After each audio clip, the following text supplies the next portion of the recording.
enfin, statistiquement, je pense que ça plante moins. Parfait, super, merci. Donc, j'ai eu des questions la semaine dernière, parce que c'est vrai, je n'avais pas abordé ce sujet lors de notre entretien de la semaine dernière. C'est tout ce qui était dispense, report et compagnie. Donc, je vous ai écrit ça dans la petite annonce que je vous envoyais hier soir, mais je veux le répéter.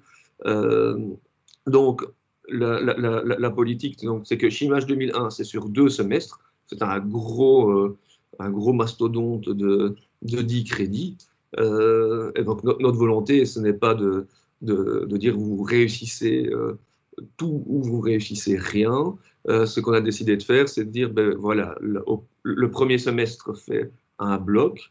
Hein, donc, quand je dis un bloc, c'est chimie physique et sciences des matériaux. Euh, donc, on ne fait pas de report partiel euh, entre chimie physique et sciences et matériaux. C'est un bloc de 6 crédits que vous devez réussir avec 10. Hein, donc, on ne fait les arrondis qu'en toute fin d'exercice. Donc, je veux dire 9, 99 euh, n'est pas 10. Donc, on met vraiment, soyez-en sûrs, on n'a pas encore eu de cas de 9, 99 et ça arriverait qu'on on regarderait aussi un petit peu plus votre copie. Euh, mais donc, c'est c'est un bloc de 6 crédits que vous devez réussir avec 10. Pour la partie sciences et matériaux, qui compte donc pour 65% de la cote totale de chimie physique et sciences des matériaux. Donc la cote de SDM, il y a là-dedans un tiers qui viendra d'une note de laboratoire. On est en train de travailler sur l'organisation des laboratoires à distance, parce que ben, vous avez bien entendu qu'on doit être capable de passer en distanciel à n'importe quel moment.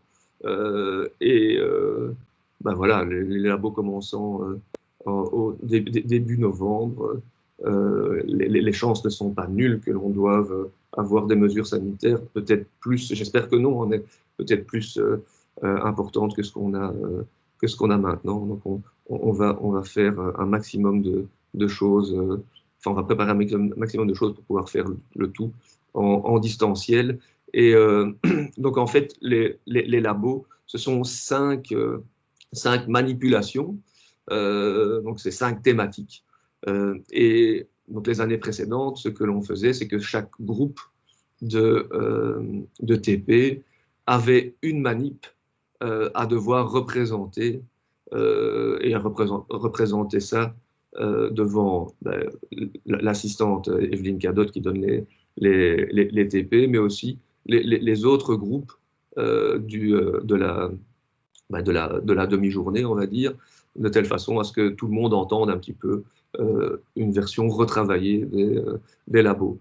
Et donc, on va aller vers ça, que ce soit en présentiel ou en distanciel, mais je reviendrai vers vous tout début du mois de novembre avec plus de détails sur l'organisation. Pour ce qui est de l'examen de la partie sciences des matériaux, ce sera un examen de nature écrite. Alors maintenant, comment ça va se faire sur l'UV, en présentiel enfin, voilà, il est bien trop tôt pour se positionner là-dessus. Ok, donc pour ceux d'entre vous qui sont bisseurs, si vous avez eu 10 sur 20 en chimie physique et SDM l'année dernière, vous ne devez pas repasser ce cours, enfin ces 2 cours, on fera le report. Et pour ce qui est des laboratoires, là aussi, si vous avez eu plus que 10 sur 20, ce qui est toujours le cas, vous ne devez pas repasser les laboratoires de SDM. Est-ce qu'il y a des questions à ce stade? Vous pouvez lever la main.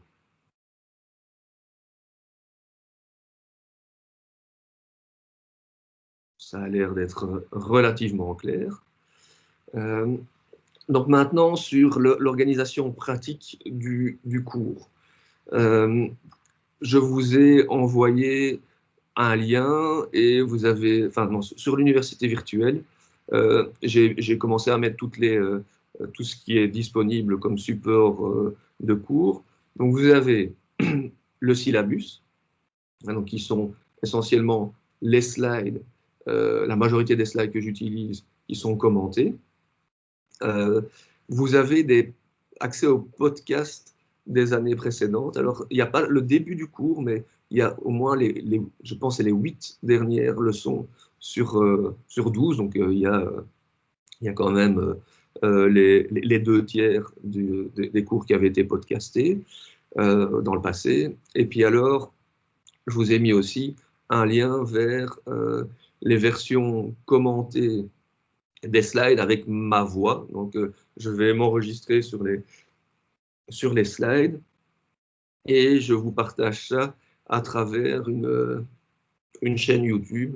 Pas que je sois un YouTubeur habituellement, mais en fait, il se fait que je donne aussi pas mal cours en MA où on a à la fois des étudiants de l'ULB, de la VUB, des étudiants internationaux et les accès à l'université virtuelle ou à Canvas euh, pour la VUB, ben c'est parfois compliqué.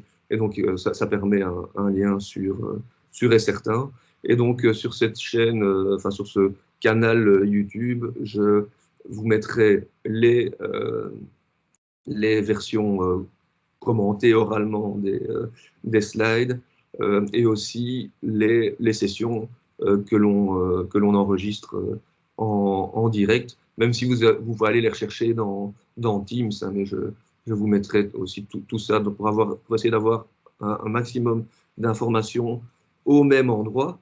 J'ai une demande hier d'un étudiant qui me demandait d'aussi mettre à disposition les slides, mais non annotés et non commentés pour que vous puissiez les avoir à disposition.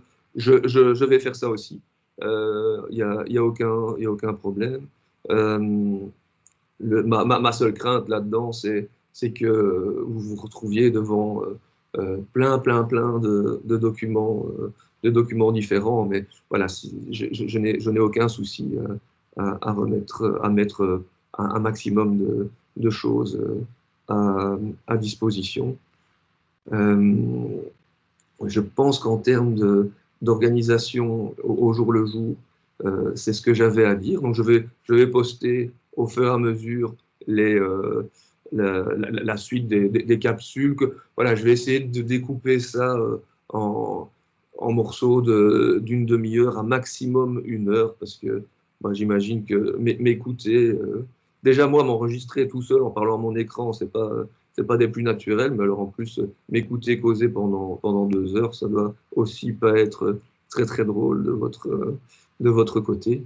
Euh, donc ça va apparaître jour après jour.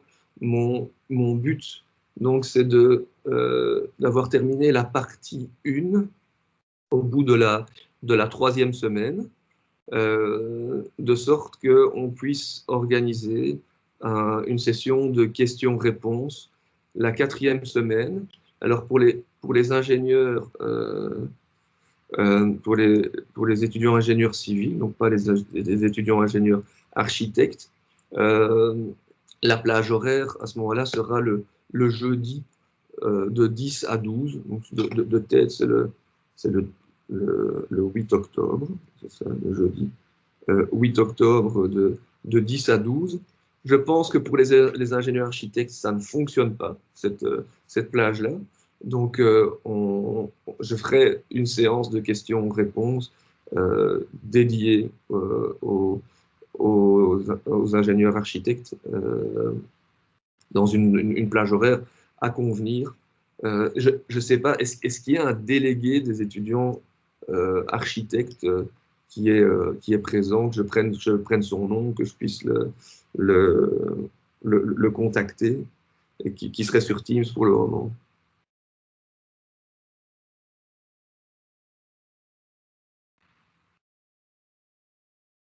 Raphaël, tu peux prendre la parole. Oui, bonjour.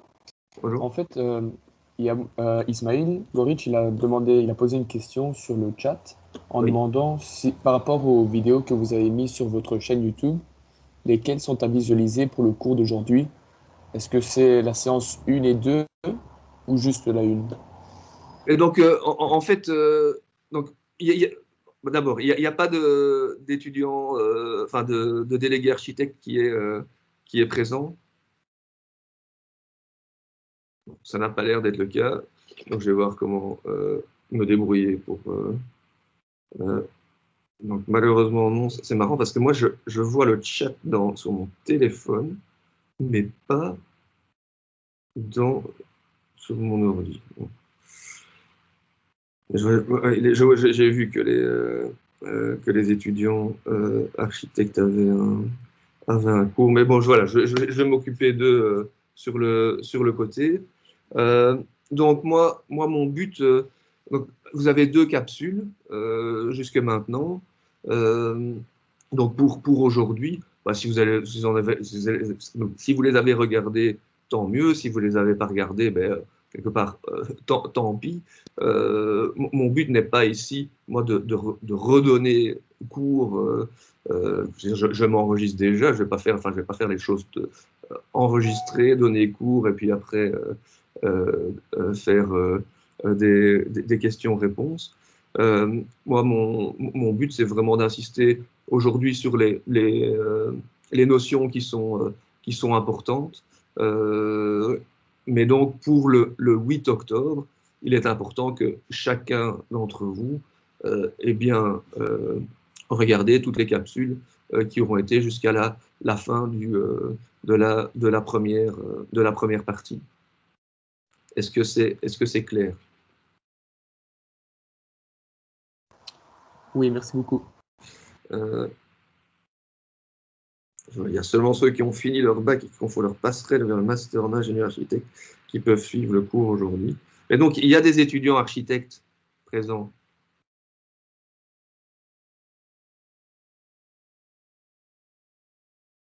Oui, alors, Roman, est-ce que je peux te... Ou, enfin, t'es la première à avoir réagi.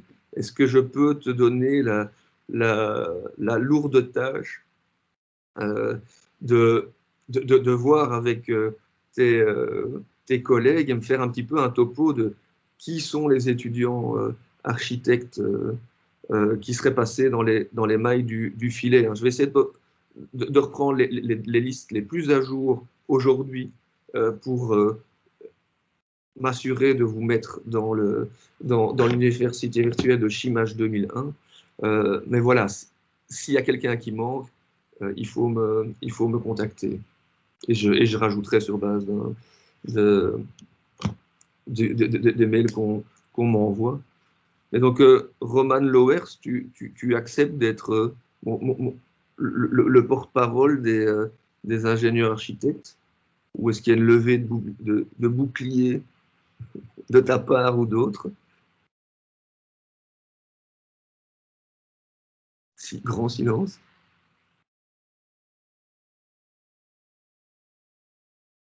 Je peux essayer. Bon, écoute, voyez un petit peu au mieux. Bon alors,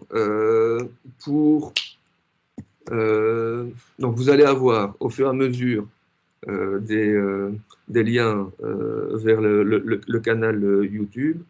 Et alors, ce que je propose de faire dans les quelques minutes qui restent ici, c'est de, de parcourir brièvement ce que j'ai déjà posté, comme enfin, les slides que j'ai déjà commentés, et je vais insister sur les notions qui sont les plus importantes. Et donc, évidemment, si vous ne les comprenez pas, il faudra venir avec ça lors des séances de questions-réponses. Alors, pour la séance de questions-réponses, je vais voir comment l'organiser au mieux en faisant un espèce de sondage avant pour voir quels sont les sujets qui sont les plus problématiques pour la plupart des étudiants, et commencer évidemment par ça. Et puis, évidemment, laisser la place aux questions de façon naturelle. Mais les focaliser d'abord sur les points durs, les grosses questions, les grosses difficultés que vous aurez été une majorité à rencontrer. Est-ce qu'il y a des questions avant que je ne passe au slide? N'hésitez pas, hein, je veux dire, moi, je sais que la situation est un petit peu particulière, c'est le moins qu'on puisse dire. Et ma volonté, c'est vraiment de mettre en place un maximum d'outils pour que vous ne décrochiez pas et que vous puissiez suivre ce cours à distance le mieux possible.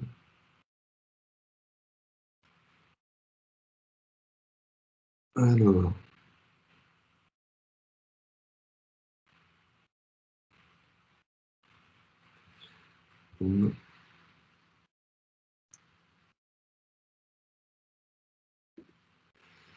S'il n'y a pas de questions, je vais partager mon écran et passer à travers les différents slides. Donc je ne vais pas les réexpliquer, je vais juste insister sur les points importants.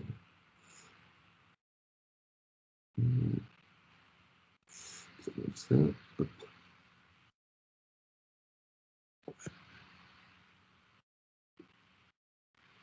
Voilà, j'imagine que vous voyez mon écran.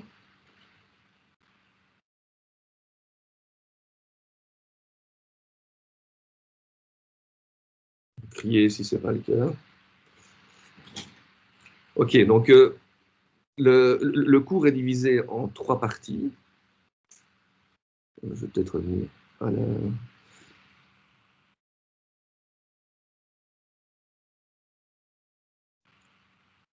Bon, il ne faut pas essayer de prendre le contrôle sur mon ordinateur, à moins qu'il y ait un besoin pressant. Oui, je reviens peut-être juste. Donc, ici, la philosophie du cours, j'ai déjà insisté. Le but, c'est de comprendre le comportement macroscopique sur base de mécanismes qui se passent à l'échelle microscopique.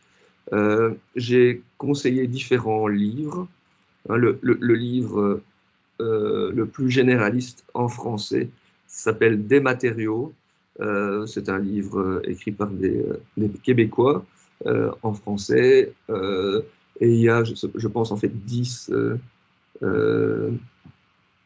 il y a 10 exemplaires qui sont disponibles à la BST, à la bibliothèque. Puis, il y a encore les quelques livres que vous voyez ici. Un livre généraliste sur la science des matériaux en français, écrit par Mercier, Sylvie, il est belge. Cours plus sur tout ce qui est les propriétés fonctionnelles, propriétés électriques, magnétiques, physique des matériaux. Et Jean-Paul ici est belge aussi. Donc tout ça, vous trouvez ça à la bibliothèque. Et puis alors, en anglais, il y a ce Engineering Materials, volume 1 et 2, par Mike Ashby, qui est un ponte en sciences des matériaux, qui est ici très bien fait. Et donc en plus, vous avez les versions commentées des slides. Donc 3 parties au cours, et donc la partie 1, liaison et cristallographie.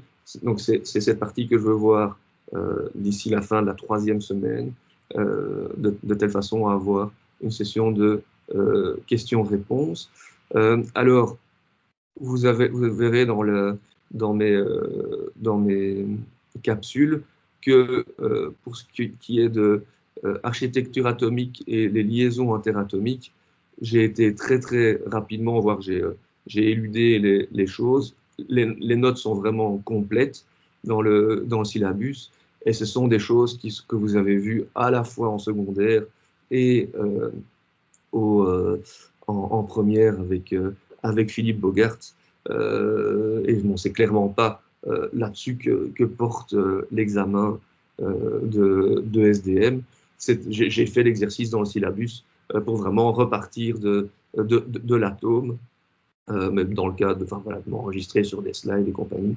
Je trouvais que c'était un petit peu de la perte de temps.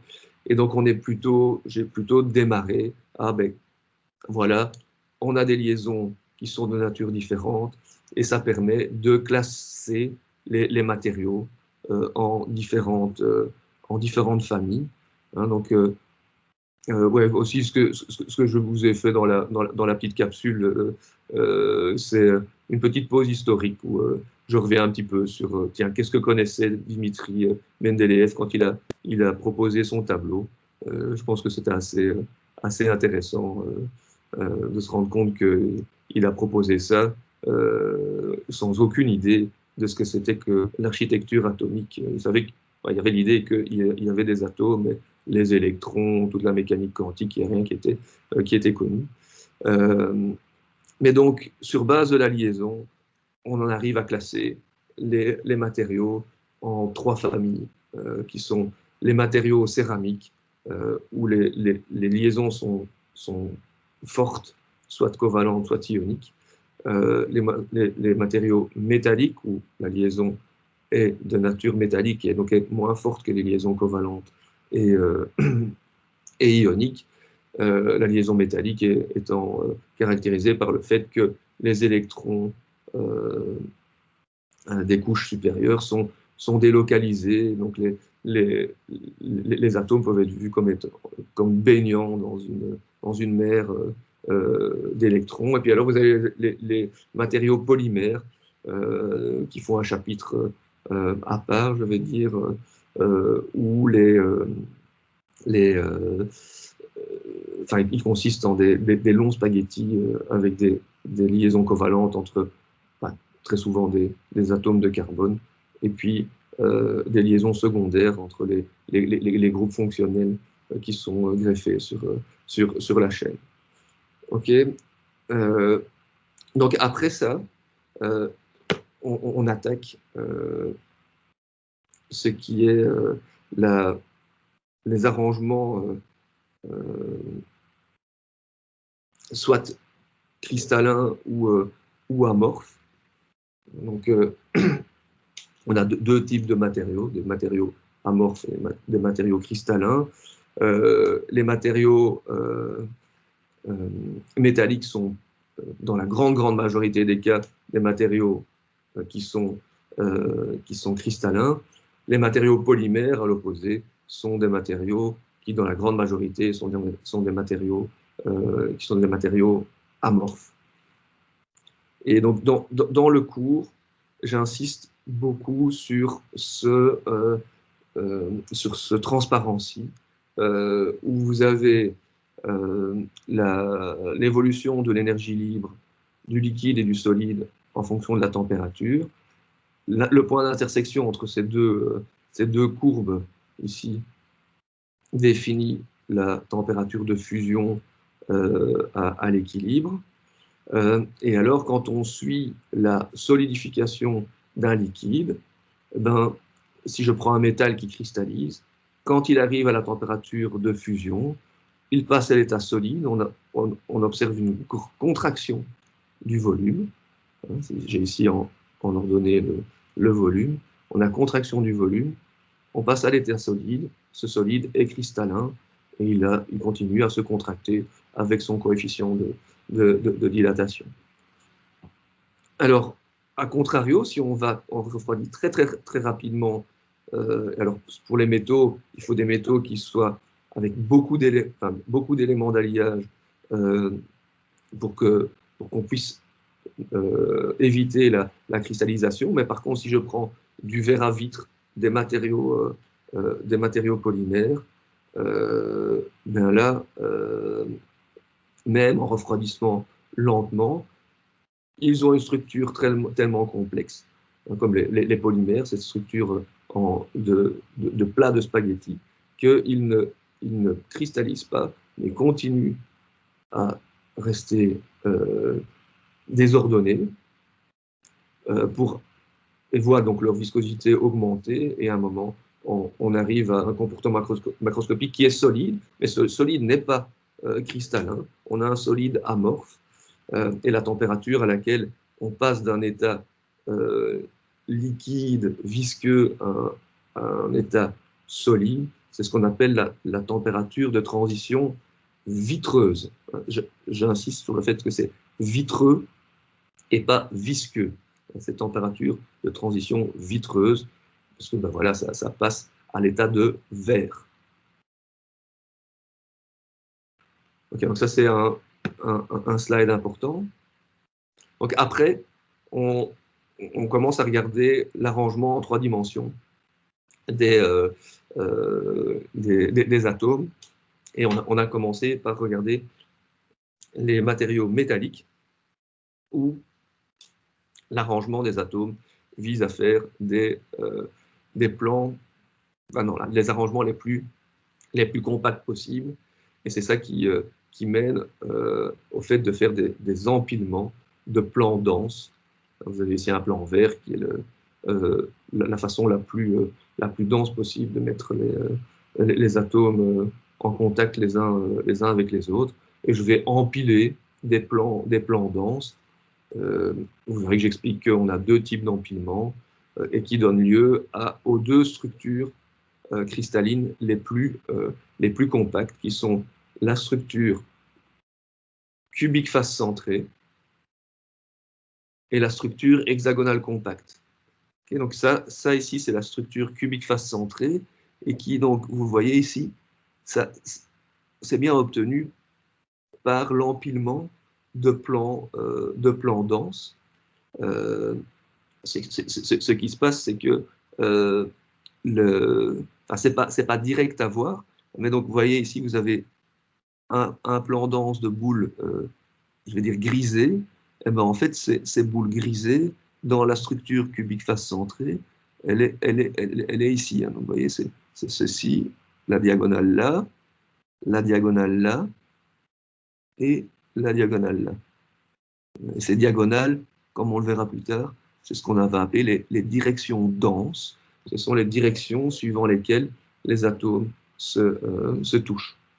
Okay, donc cubique face centrée, parce que ce qu'on va appeler la maille unitaire est de type cubique face centrée, cube, avec des atomes sur toutes les faces, au milieu de toutes les faces et au coin. Il est important de bien pouvoir dénombrer le nombre d'atomes que j'ai dans une maille, et la façon dont on fait ça. Pour compter les atomes, on compte, on prend en compte le fait que les atomes peuvent être partagés par les mailles voisines, et donc ça donne un calcul relativement simple pour la maille cubique face centrée. C'est que vous avez au milieu des faces des atomes qui sont coupés en 2, donc la moitié appartient à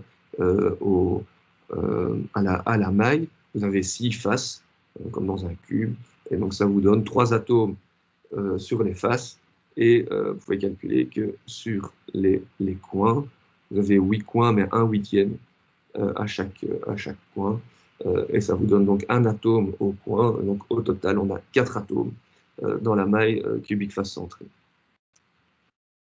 Donc ça, c'est cubique face centrée. On a aussi la maille hexagonale compacte, qui est l'autre cas de structure compacte.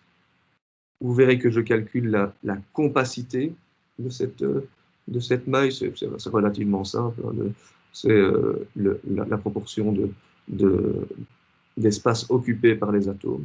Et on obtient 74%. Okay, donc 2 structures très simples, cubique face centrée, hexagonale compacte. Et il se fait que dans les matériaux métalliques, on observe d'autres structures que la structure cubique face centrée ou hexagonale compacte. On observe par exemple la structure cubique centrée. Donc le nom le dit bien, donc c'est un cube avec une boule au milieu du cube, avec un atome au milieu du cube. Exemple typique, ben voilà, le fer à température ambiante est cubique centré. Alors cette maille est moins compacte que la maille cubique face centrée. On peut très facilement calculer cette compacité avec le même type d'approche que la maille cubique face centrée. C'est important que vous sachiez faire ce type de calcul parce que voilà, c'est déjà arrivé que je demande ça à un examen. Donc, regardez bien que vous arrivez à calculer cette compacité de 68%. Et donc, dans les capsules, je passe un petit peu de temps après en parlant des matériaux qui ont des transitions de phase, c'est-à-dire qui passent par exemple de cubique face centré à cubique centré, de cubique centré à hexagonal compact, ça c'est le titane par exemple. C'est un grand intérêt en fait en sciences des matériaux d'avoir ces transformations de phase parce que si on maîtrise la transformation de phase, en fait on peut maîtriser la microstructure et par exemple affiner ce qu'on va appeler la taille de grain et comme ça augmenter les propriétés mécaniques. Mais dans les petites capsules, je passe un petit peu de temps sur des matériaux dans lesquels on a des transformations de phase, mais qu'on va appeler des transformations martensiques, parce qu'elles se font sans diffusion sur de grandes distances. On reviendra à ça dans la suite du cours. Je vous montre l'étain qui a une transformation martensitique, où donc en fait, si ça se fait sur un mouvement des atomes sur des courtes distances, ça veut dire que la cellule unitaire, la maille unitaire, doit se déformer pour adopter la nouvelle structure. Alors, soit chaque cristal de la matière fait ça de façon désordonnée, et on a à ce moment-là ce que l'on a ici, on peut avoir carrément la matière qui se désagrège, comme l'étain, et je reprenais l'anecdote des soldats de Napoléon qui, en Russie, avaient des boutons en étain et qui voyaient donc leurs boutons se désagréger à cause de la basse température. Bon, ça, c'est un exemple de transformation de phase qui n'est pas bien géré. Par contre, dans tout ce qui est alliage à mémoire de forme, eh bien là, on maîtrise cette transformation de phase. Vous avez peut-être déjà vu des amis avec des lunettes qui peuvent se déformer, donc qui sont de matériaux super élastiques. Ben, dans ces lunettes qui se déforment comme ça et puis qui reprennent leur forme, ben, ce qui se passe, c'est que sous l'effet de la contrainte qu'on applique, de la force que l'on applique, on a une transformation où donc toutes ces mailles unitaires changent de forme, mais changent de forme avec un changement de forme qui va dans le sens de ce que l'on applique et qui permet donc d'accommoder la déformation. Et puis quand on lâche, hop, la transformation se fait en sens inverse. Et hop, les lunettes reviennent à leur forme initiale. Donc ça, c'est aussi le cas pour les fils qu'on vous met quand vous avez un appareil dentaire, ben pour qu'ils viennent tirer sur les dents. Eh ben, c'est un matériau super élastique qui vient exercer une force qui ne serait pas le cas si vous mettez un fil de fer qui aurait été tordu et déformé à la forme de vos dents. Ben, lui il ne va pas revenir comme ça élastiquement et donc ne va pas tirer sur vos dents. Donc ça, c'est je veux dire, un effet mémoire qui arrive parce que vous avez appliqué une contrainte. Après, il y a tous les alliages à mémoire de forme où c'est la température qui fait qu'on a cette transformation de phase et que le matériau adopte une forme à laquelle il a été éduqué. Hein, donc dans les slides, je vous ai parlé des stents. Par contre, ce que je n'ai pas pu faire dans les slides, c'est vous montrer une petite vidéo d'une expérience. Donc je vais... est-ce que si je mets directement VLC comme ça, j'espère que vous voyez ça. Boum. Je vais lancer une vidéo. Si jamais vous ne voyez pas de vidéo qui se lance, vous me le dites. Ça veut dire à ce moment-là que je dois départager et repartager.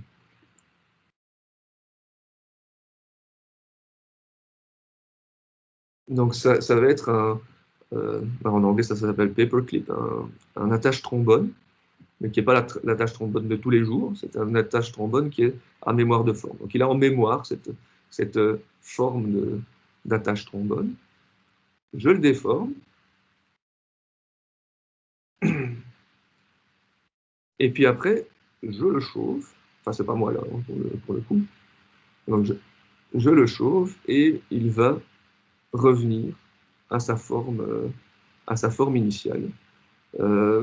Et donc, ce qui est à la base de ça, c'est le fait que quand je chauffe, je refais, enfin, quand je déforme, j'ai une transformation. Quand je rechauffe, j'ai une transformation inverse. Et tous les cristaux ont été éduqués et sont habitués à revenir au même endroit. Et donc, on a un alliage à mémoire de forme. Et ça a plein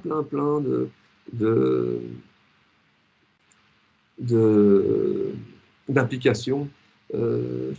Donc, ça fait des super actuateurs quoi, qui changent de forme au changement de température. Donc, c'est utilisé très fort.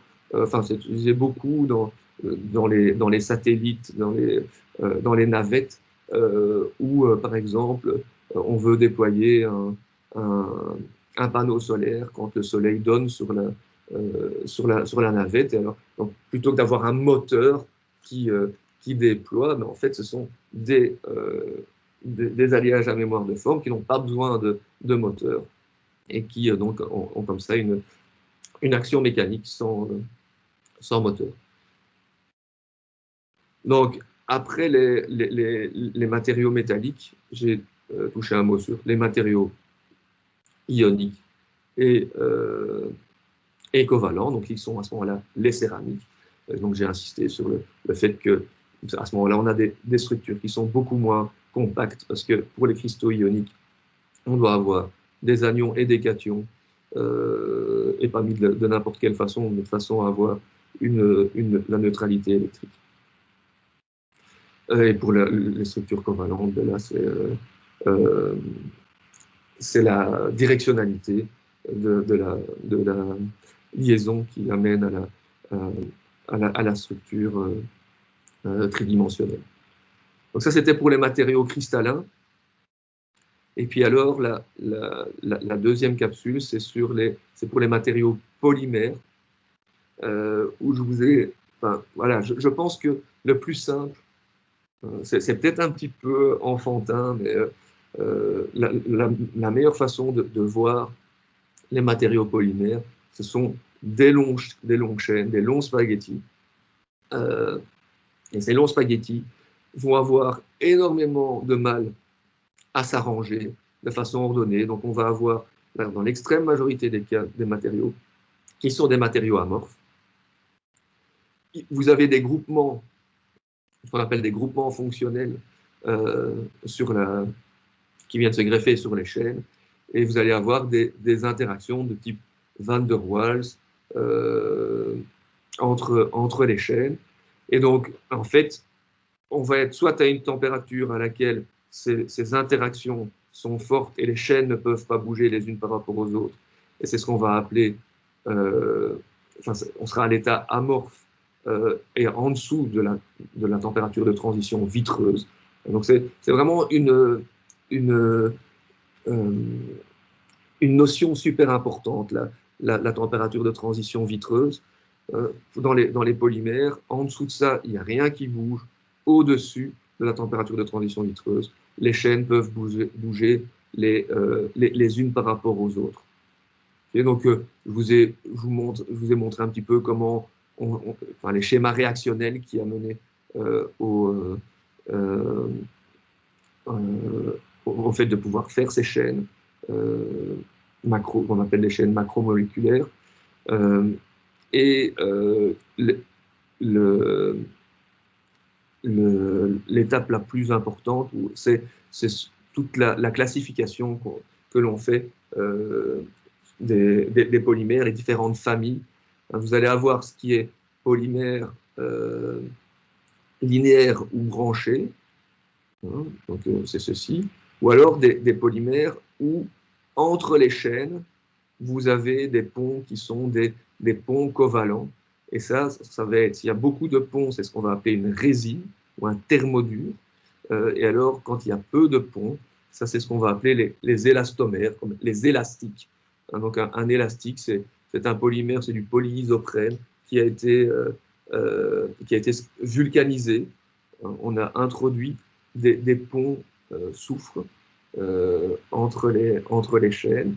Et quand on vient tirer là-dessus, ben, ces ponts vont agir comme des ressorts qui vont rappeler les chaînes.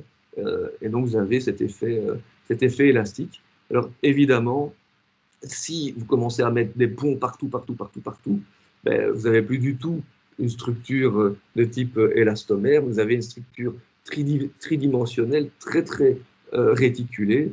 Vous avez un matériau qui, on ne voit même plus de chaîne, quoi. Donc, c'est à ce moment-là ce qu'on appelle une résine, un matériau qui est extrêmement résistant, où bah, rien ne bouge les uns par rapport aux autres. Ok, donc ça va vraiment nous donner deux familles aussi de polymères sur base de leur comportement en température. Et ces matériaux-ci, ça va être ce qu'on va appeler les thermoplastiques. Ce sont les matériaux polymères que l'on recycle super facilement. Il suffit de passer au-dessus de leur température de transition vitreuse. Les chaînes bougent les unes par rapport aux autres. Ils deviennent visqueux, liquides. Voilà, on peut les remettre en forme. C'est ce qu'on fait avec voilà, toutes les bouteilles que l'on recycle. Ben, on en fait des petits morceaux, des pelettes, et puis tout ça est chauffé, passer au-dessus de la température de transition vitreuse, et on peut refaire des bouteilles.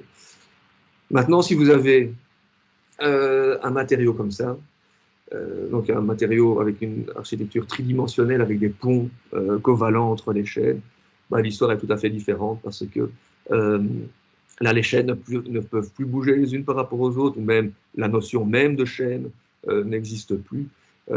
Et donc, si vous voulez faire fondre ça, ben, ce qui va se passer, c'est que vous allez à la fois casser les liaisons covalentes entre les chaînes, mais si vous cassez ces liaisons-là, il n'y a aucune raison pour laquelle vous ne casseriez pas les liaisons qui font la chaîne. Et donc, en fait, ce qui se passe, c'est que vous brûlez le matériau. C'est ce qui se passe quand on met le feu à un pneu, il ne passe pas à l'état liquide, une grosse fumée noire, il se désagrège complètement. Donc ces matériaux polymères de type résine sont très difficiles à recycler. Et donc, par exemple, c'est un problème. Toutes les pales des éoliennes sont faites en résine. Donc, qu'est-ce qu'on fait avec ces résines en fin de vie de l'éolienne? Il y a des méthodes, hein, ce sont des méthodes chimiques d'attaque qui viennent attaquer préférentiellement les liens entre les chaînes. Mais voilà, ces bains de solutions chimiques sont généralement très mauvais pour l'environnement. Et donc, à la fin du chapitre sur les polymères, je vous explique qu'il y a moyen de mettre des liens intéressants entre les chaînes dans ce qu'on appelle les polymères semi-cristallins, où là, ben, donc, ce sont des matériaux qui peuvent cristalliser partiellement, on va avoir des zones cristallines. Il faut pour ça que la structure du polymère soit relativement simple. Et les chaînes vont se replier localement pour donner une structure tridimensionnelle, enfin une structure ordonnée. Et ces zones cristallines vont faire des ponts résistants entre les chaînes.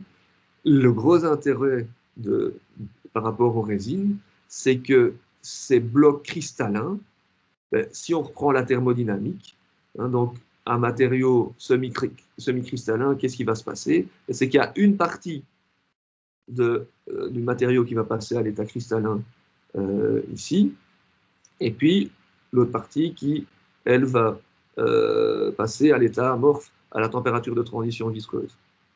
Quand je réchauffe ce matériau, depuis en dessous de la température de transition vitreuse, la partie amorphe va passer la température de transition vitreuse, et tout sera encore tenu par la partie cristalline. Et par contre, quand je passe la température de fusion, là, je fonds les zones cristallines, et mes chaînes peuvent complètement bouger les unes par rapport aux autres. Et donc, j'ai un matériau qui est complètement recyclable, mais avec des liens forts entre les chaînes, mais des liens forts qui sont réversibles. Okay, donc, on a là un matériau des matériaux très intéressants. Le problème, c'est que voilà, c'est très difficile de faire cristalliser un polymère, donc il n'y a pas énormément de polymères semi-cristallins. Donc, c'est important que vous ayez bien en tête l'architecture atomique, enfin l'architecture moléculaire des polymères et les différentes familles. Voilà, moi je vais m'arrêter là. Je pense avoir vraiment insisté sur les points importants. Il reste 3 minutes avant 10 heures. Moi, on peut déborder, c'est pas du tout, c'est pas du tout un problème pour moi. Est-ce qu'il y a des questions? J'ai suivi ce fil de discussion sur mon téléphone, il n'y a rien qui est arrivé. Sur Teams, sur mon ordinateur, là, mais vraiment rien du tout. Mais donc, n'hésitez pas.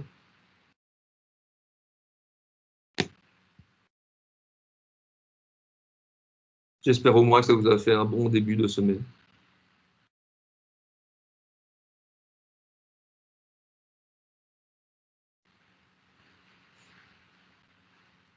Mais s'il n'y a pas de questions, je vais vous souhaiter une super semaine. Je continue à vous poster des capsules. J'essaye de ramener dans l'UV et dans Teams ceux qui seraient encore, ceux ou celles qui seraient encore égarés. Et je vous tiens au courant. Est-ce que, enfin voilà, moi je veux garder le contact, se voir comme ça en début de semaine, moi ça me pose aucun problème. Aussi pour vous, ça n'a pas d'intérêt. Je vois qu'on n'est pas super nombreux, hein, donc ouais, on est 22 sur il y a à peu près 200 inscrits. Mais moi j'ai aucun problème à faire ça tous les lundis. Bon, je vous souhaite une très bonne semaine. Vous pouvez stopper l'enregistrement et à la semaine prochaine.